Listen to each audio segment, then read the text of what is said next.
On Second Thought, episode 320, brought to you by Hook'em.com. Our good friends at Bud Light. Ted Golden here with Kirk Bowles. And Duck, it's Sugar Bowl time. The Horns are 2 wins away from a national championship, but they got to win one before they can win two. They got Washington here in the Big Easy. And, man, one of our favorites, friend of the podcast, Pat Forde, SI.com, joins us. And Pat, I'm just going to put it on you right now. Who's going to win this game? Who do you think's going to win this game?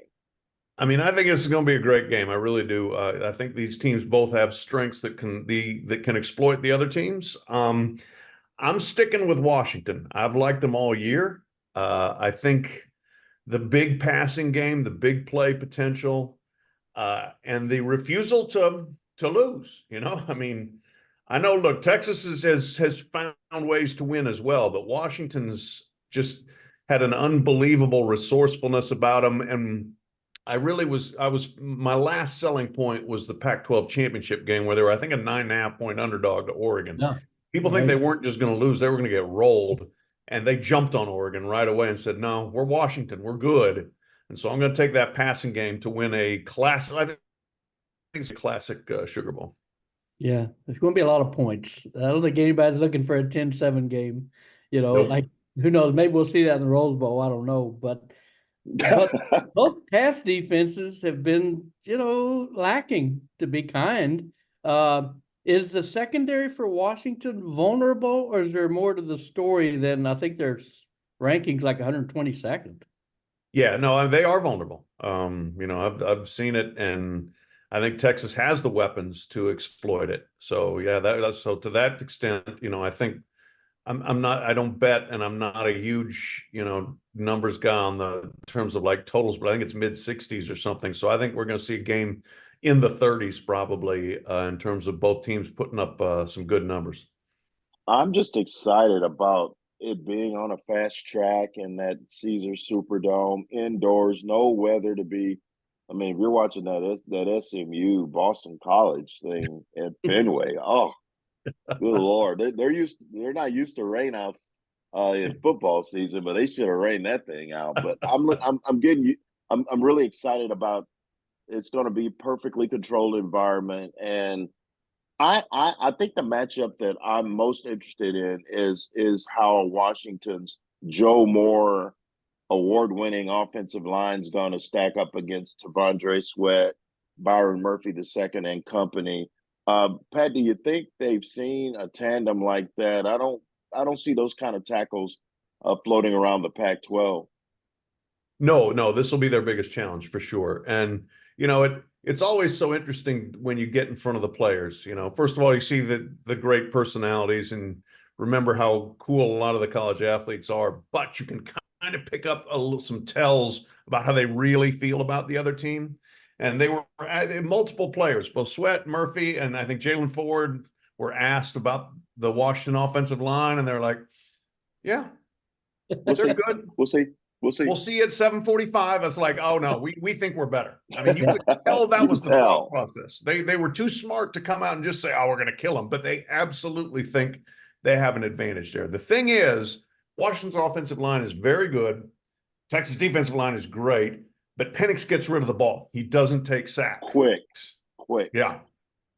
Just 11 sacks given up this season, tied, I believe, for fourth fewest in the country, and they drop back a lot. Yeah, that's amazing. And we're going to see some of the best receivers on both sides in college football. Yes. Rome Odunze, is he like a future NFL star? Because you remember, John Ross played at Washington, couldn't stay healthy, was an NFL bust. And some people wonder if Xavier Worthy, who has had some injury problems, super fast, great receiver. How does it translate to the NFL? I think Odunze's going to be a star. I really do. I mean, he's so big. He's 6'3", 215, so he's got that size to win jump balls, contested catches, but he's also obviously extremely fast. And he will hurt you downfield. And as long as you're not throwing into double coverage, you put it up one-on-one, he's got a great chance to come down with it. And they've used him, fairly creatively. They can move him around the field. Obviously had the kind of a jet sweep reverse that won the game against Washington State. If it weren't for Marvin Harrison, I think we'd be talking about Rome as the best receiver in the country. And yeah, Xavier Worthy also an outstanding receiver. And yeah, long-term durability, maybe that's a question, but I don't think there's any question about his talent level and what he's going to bring to the table on a fast track. Look out for him. Steve Sarkisian, man, has turned this thing around. 5-7 year one, a loss to Kansas. Now they have a shot to do something no Texas team has done in almost 20 years. Why do you think it's worked? We have our opinions on it, but you're more on the periphery, but you're a national guy and you know what national guys are saying. Why do you think he was able to turn this around in 3 seasons, Pat? Or is this just one? Is this a one-off thing? It just feels to us it's different. Yeah, I don't think it's a one-off thing. I'm super impressed because I was a doubter when they hired him. I really was. I thought that it was a big risk by Chris Del Conte on a guy who had been pretty good, never great, and stepping into a massive job. But one of the things Del Conte has said is that Sark impressed them as big enough for the job. Big enough for a big job. And maybe some of the other guys they had in the post-Mac Brown era didn't have that he had. So he had that. I really think, some of his personal struggles helped him mature and realize, what he's good at, what he's not good at, what he can do, what he can't do. He's put together good staff. He's a great recruiter. Working for Saban helped. But he's kind of put together the whole package. And I think the time with Saban and in the SEC made him realize we need guys like Byron Murphy. We need maulers up front. We've got to be huge on both sides of the line of scrimmage. We cannot be soft to old Texas. We've got to be tough. And they've come through in that area spectacularly. So I think, understanding the program, recruiting to need, brilliant game planner and play caller. It's all worked. And I've got to say again, I was not sure, but now I am sure that Steve Sarkisian was an excellent hire.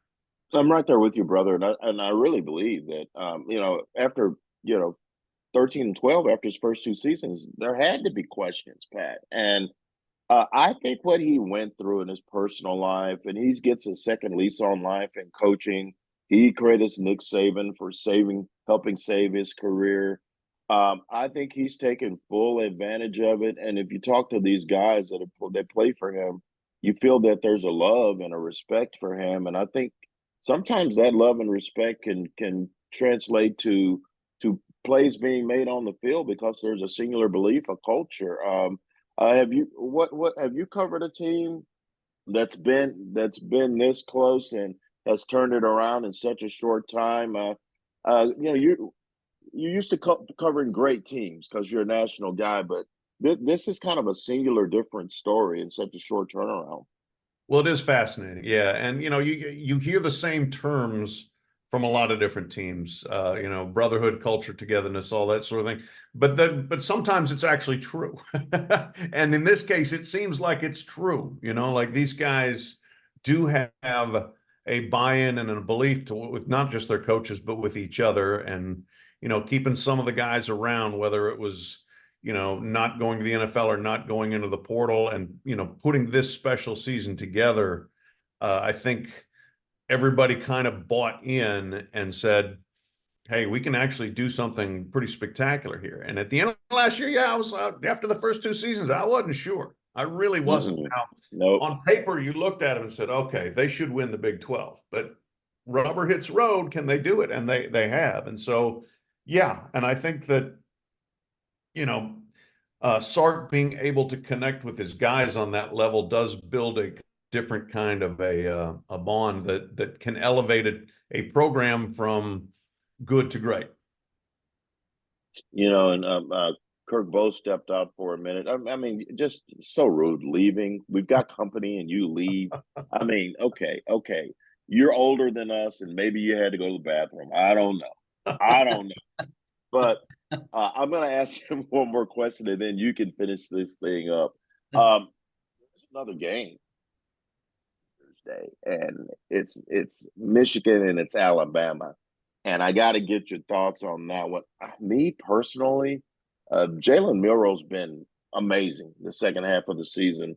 And I don't know that Michigan's seen a guy like him. I am taking Alabama to beat Michigan in the other semifinal. Who are you leaning towards?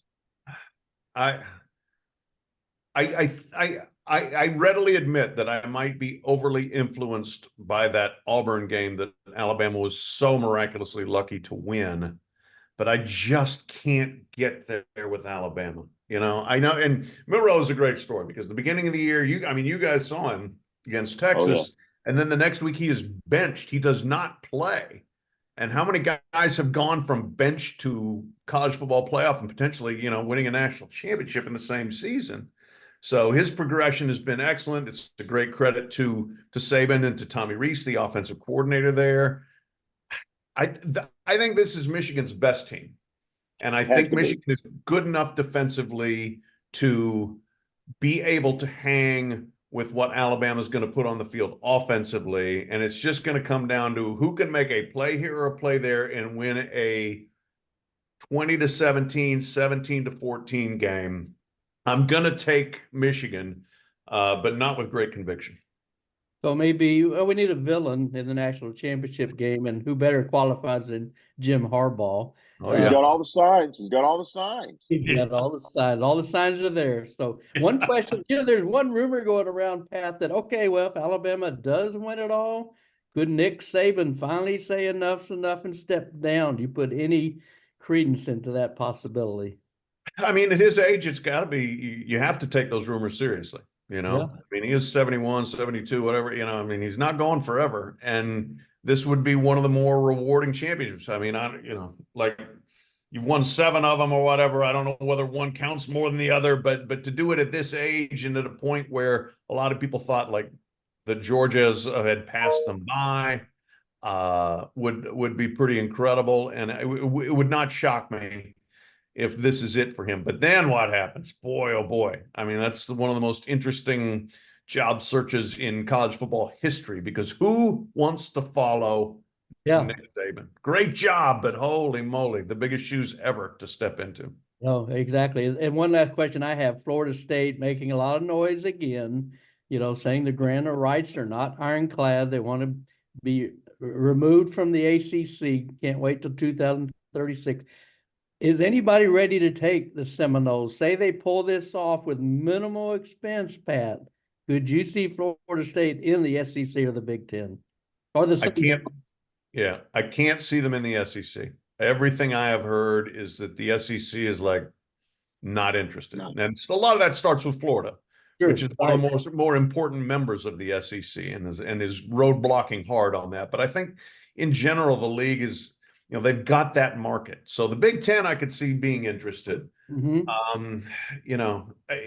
The Big Ten's already just stupid geographically, so why not get more stupid?